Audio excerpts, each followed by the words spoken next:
Welcome back to my channel. आज के इस वीडियो में हम लोग क्विकली कवर करेंगे फंडामेंटल राइट्स, इसके सारे इंपॉर्टेंट एस्पेक्ट्स। अगर आप यहाँ पे नए हैं तो चैनल को सब्सक्राइब कर लीजिए। It gives me a lot of motivation to upload new videos daily. Fundamental rights are contained in part 3 of the constitution from article 12 to 35। 6 fundamental rights है। These fundamental rights are not absolute but qualified. Means ये fundamental rights certain qualification के साथ आते हैं, certain conditions के साथ आते हैं। They are justiciable. Means fundamental rights अगर इंक्रोच होता है तो we can directly go to the court. Fundamental rights can be suspended during national emergency except article 20 और आर्टिकल 21 के अंडर में जो हमें फंडामेंटल राइट दिए गए हैं उसको सस्पेंड नहीं किया जा सकता। एंड आर्टिकल 19 में जो फंडामेंटल राइट दिए गए यानी कि freedom of speech and expression, that can be suspended only during external emergency, not during emergency due to armed rebellion. Article 33 में दिया गया है आर्म्ड फोर्सेस पे फंडामेंटल राइट्स कैसे अप्लाई होगा, किस तरह से सर्टेन रिस्ट्रिक्शंस है उनके फंडामेंटल राइट्स में, वो आर्टिकल 33 में दिया गया है। और हर एक फंडामेंटल राइट में भी हम लोग देखेंगे कि किस तरह से एक्सेप्शन दिया गया है। अब कुछ फंडामेंटल राइट्स हैं which are enjoyed only by citizens and not by aliens. These are article 15, article 16, article 19, 29 और 13। आर्टिकल 15 ये डिटेल हम लोग बाद में देखेंगे। 6 फंडामेंटल राइट्स में एक्चुअली जो 6 राइट्स हैं they are group of rights. Right to equality सबसे पहले। राइट टू इक्वालिटी में हमारा आर्टिकल 14 से लेकर आर्टिकल 18 तक 5 फंडामेंटल राइट्स हैं। सबसे पहले equality before law and equal protection by the law. It means law will treat everyone equally and it will grant equal protection to the people, but there are certain exception here also. सबसे पहले exception है article 361 में जो कि president governor को privilege देता है। They are not answerable to any court और civil proceedings during their tenure. वो अपने ऑफिस में जब भी हैं किसी भी कोर्ट को आंसरेबल नहीं है।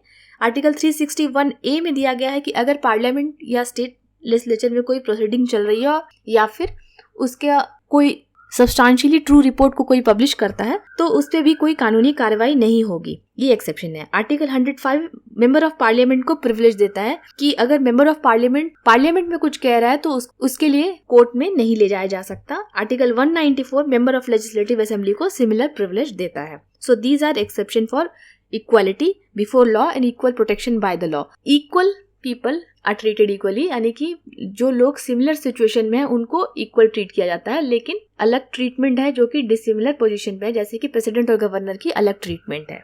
ये रूल ऑफ लॉ को लागू करता है, यानी कि लॉ के सामने सब लोग इक्वल है। नेक्स्ट है आर्टिकल 15 प्रोहिबिशन ऑफ डिस्क्रिमिनेशन। यहाँ भी एक्सेप्शन है कि विमेन, चिल्ड्रन और सोशली इकोनॉमिकली बैकवर्ड क्लासेस के लिए स्टेट जो है वो स्पेशल प्रोविजंस बना सकता है। Article 16 is equality of opportunity in public employment. सबको पब्लिक एम्प्लॉयमेंट में इक्वल अपॉर्चुनिटी मिलेगी, किसी भी बेसिस पे, रेस, कास्ट, कल्चर, रिलीजन के बेसिस पे डिस्क्रिमिनेशन नहीं होगा, इक्वल अपॉर्चुनिटी मिलेगी। यहाँ भी प्रोहिबिशन ऑफ डिस्क्रिमिनेशन में किसी भी ग्राउंड पे डिस्क्रिमिनेट नहीं किया जाएगा, race, caste, culture, language et cetera. Equality of opportunity in public employment article 16 में है। एक्सेप्शन फिर वही है कि बैकवर्ड क्लासेस के लिए रिजर्वेशन पॉलिसी बना सकती है, जैसे कि कुछ सीट्स रिजर्व किए जाते हैं, प्रमोशन में रिजर्वेशन दिया जाता है। रिलीजियस इंस्टीट्यूशन को ये प्रिविलेज दिया गया है कि वो लोग अपने रिलीजन से किसी को अपॉइंट कर सकते हैं। उस टाइम में हम ये कह सकते कि हमें क्यों नहीं अपॉइंट किया गया if you are not of that religion. So ये 2 एक्सेप्शन है equality of opportunity in public employment में। Then in article 17 we have abolition of untouchability. Untouchability को एबॉलिश करने के लिए आर्टिकल 17 में, and abolition of titles under article 18। Titles जो कि पहले ब्रिटिश के टाइम में प्रोवाइड किए जाते थे उन सबको रिमूव कर दिया गया through this fundamental right.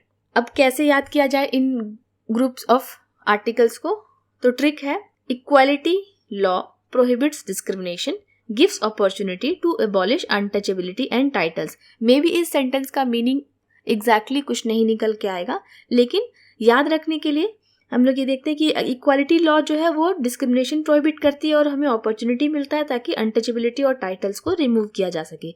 Equality law means article 14 equality before law and equal protection by the law. Article 15 prohibits discrimination. Opportunity means opportunity in public employment. Article 16 abolish untouchability. Article 17 and titles under Article 18. So easy trick to remember Article 14 to 18. फिर है next group of fundamental right under right to freedom. Article 19, Article 20, 21 and 22. 19 to 22. Article 19 में 6 freedom है, speech and expression. I have already made a trick to remember all 6 rights under article 19। Article 20 में है protection in respect of conviction for offences. जब हम लोग आजाद नहीं थे तो ब्रिटिशर्स क्या करते थे कि जब तक किसी को भी कभी भी अरेस्ट कर लिया, कोई भी नियम कानून नहीं है, तो ये फंडामेंटल राइट हमें सर्टेन राइट्स देता है कि अगर कोई ऑफेंस किया भी है तो उसको पेनल्टी एज पर लॉ मिलेगा।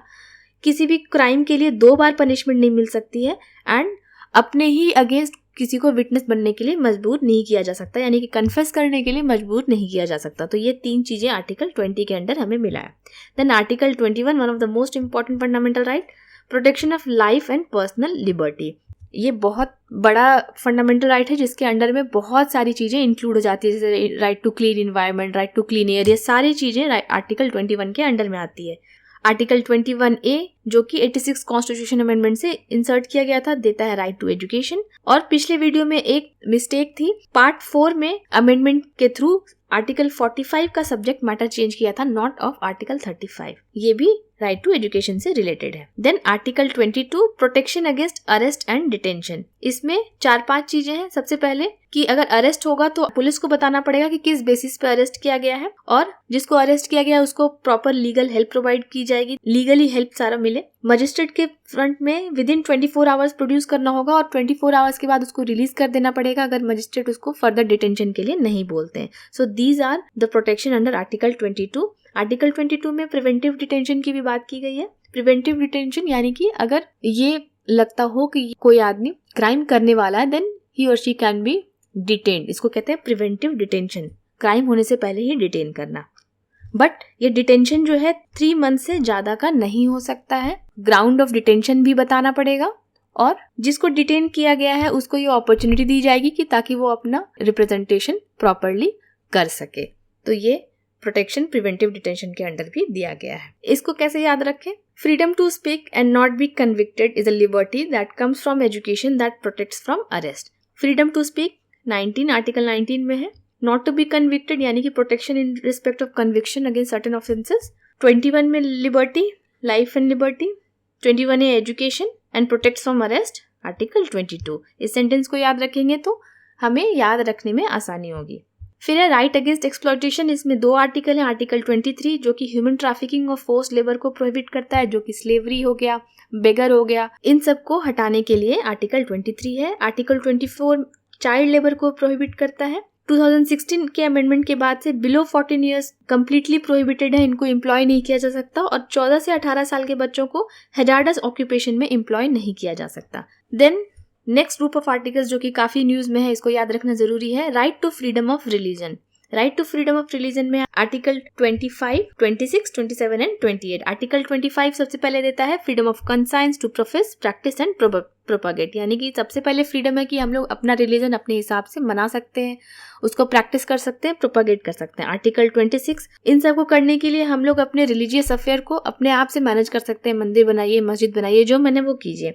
आर्टिकल 27 में है कि रिलीजियस अफेयर्स के लिए कोई भी टैक्सेशन के लिए आपको कंपेल नहीं किया जा सकता है कि कहीं भी आपको टैक्स पे करना है, तो ये आर्टिकल 27 में। आर्टिकल 28 में है कि कोई भी स्टेट रन इंस्टीट्यूशन में या फिर ऐसा कोई ट्रस्ट जहाँ पे स्टेट की फंडिंग आती है, वहाँ पे कोई रिलीजियस इंस्ट्रक्शन नहीं दिया जाएगा, ना ही किसी को कंपेल किया जाएगा कि वो इसको अटेंड करे, इन केस ऑफ वो अगर माइनर नहीं है, और माइनर के केस में गार्जियन की कंसेंट की जरूरत होगी। नेक्स्ट है कल्चरल एंड एजुकेशनल राइट्स। इसमें है आर्टिकल 29 और 30। ये बेसिकली माइनॉरिटीज के लिए ये राइट दिए गए हैं। आर्टिकल 29 में माइनॉरिटीज को ये राइट देंगे कि वो अपने लैंग्वेज, कल्चर और स्क्रिप्ट को प्रोटेक्ट कर सकते हैं। लेकिन आर्टिकल 29 न केवल माइनॉरिटीज के लिए बल्कि वैसे मेजॉरिटीज के लिए भी है जो कि अपने कल्चर को प्रोटेक्ट करना चाहते। सभी तरह के माइनॉरिटीज, लिंग्विस्टिक, कल्चरल, रिलीजियस, सभी तरह के माइनॉरिटीज के लिए, एज वेल एज जो कि माइनॉरिटी नहीं है उनके लिए भी है। आर्टिकल 30 स्पेसिफिकली माइनॉरिटीज के लिए है। उनको ये राइट दिया गया है कि they can establish and administer educational institution, और अपने हिसाब से मैनेज कर सकते हैं। Then finally we have right to constitutional remedies. Article 32 ये राइट देता है कि अगर हमारे फंडामेंटल राइट का हनन हो रहा है, इंक्रोचमेंट हो रहा है, then we can directly go to the court. Under article 32 we can go to Supreme Court and article 224 we can go to High Court. और इसी आर्टिकल के तहत Supreme Court, High Court writs issue करते हैं। I have made a detailed video on writs, इसलिए यहाँ पे इसको डिस्कस नहीं करेंगे। रिट्स में है हेबियस कॉर्पस, मैंडेमस, सेरिटोरी, क्यो वारंटो, ये सारे रिट्स जो है हाई कोर्ट और सुप्रीम कोर्ट इशू करता है for the protection of fundamental rights. ये फंडामेंटल राइट तभी अप्लाई होते हैं जब हमारा फंडामेंटल राइट इंक्रोच होता है। अब एक और फंडामेंटल राइट था जो कि 44th कॉन्स्टिट्यूशनल अमेंडमेंट से हटा दिया गया था, वो था राइट टू प्रॉपर्टी, जो 44th कॉन्स्टिट्यूशनल अमेंडमेंट से हटा दिया गया था और इसको इंक्लूड कर दिया गया था कॉन्स्टिट्यूशन में अंडर आर्टिकल 300A। आर्टिकल 31 की वजह से काफी सारे अमेंडमेंट हुए हैं फंडामेंटल राइट्स में। फर्स्ट अमेंडमेंट एक्ट 1951 जो है 31A और 31B इंसर्ट करता है। 31A में 5 कैटेगरीज ऑफ लॉ है जिसको चैलेंज नहीं किया जा सकता है on the grounds that it encroaches article 14 और आर्टिकल 19। यानी कि आर्टिकल 14 में राइट टू इक्वालिटी और equality before law and freedom of speech and expression, इन दोनों के इंक्रोचमेंट के ग्राउंड पे हम लोग 5 कैटेगरीज ऑफ लॉ के अगेंस्ट नहीं जा सकते। ये 5 कैटेगरी ऑफ लॉ क्या थे?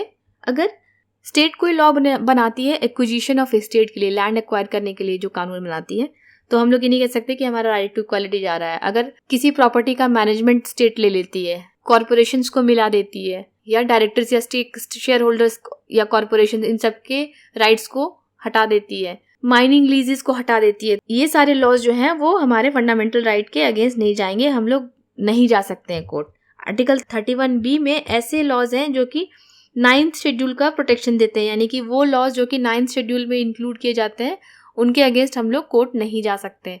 लेकिन 2007 में एक इम्पॉर्टेंट केस आया था, IR कोइल्हो केस, जिसमें ये कहा गया था कि इवन 9th शेड्यूल में भी जो लॉ है वो भी ओपन टू स्क्रूटनी है, यानी कि जुडिशियल रिव्यू बेसिक स्ट्रक्चर है चूंकि, इसीलिए ये एब्सोल्यूट प्रोटेक्शन जो है वो वायलेशन है बेसिक स्ट्रक्चर का। और बेसिक स्ट्रक्चर कहाँ से आया था? बेसिक स्ट्रक्चर हम लोग जानते हैं केशवनंदा भारती केस से आया था। आर्टिकल 31C में 2 प्रोविजन है कि आर्टिकल 39B और C को लागू करने के लिए अगर स्टेट कोई एक्ट या कानून बनाती है तो हम लोग ये नहीं कह सकते कि वो आर्टिकल 14 या 19 के अगेंस्ट में है। 39B में क्या है कि कंसंट्रेशन ऑफ वेल्थ को अवॉइड करना है, और C में क्या है, equal pay for equal work. ये दोनों directive principles of state policy है। इन 2 directive principles of state policy को लागू करने के लिए स्टेट कोई कानून बनाती है, then it won't be against article 14 और आर्टिकल 19। तो ये 31A, 31B and 31C important है। आर्टिकल 33 में पार्लियामेंट के पास ये राइट है कि वो किसी फंडामेंटल राइट को रिस्ट्रिक्ट कर सकता है, उसको हटा सकता है for the members of arm forces, paramilitary forces, police forces, intelligence agencies etcetera. ये पावर सिर्फ पार्लियामेंट के पास है, स्टेट ऐसा नहीं कर सकती है। आर्टिकल 34 में है मार्शल लॉ अगर लागू होता है तो there will be certain restrictions on fundamental rights.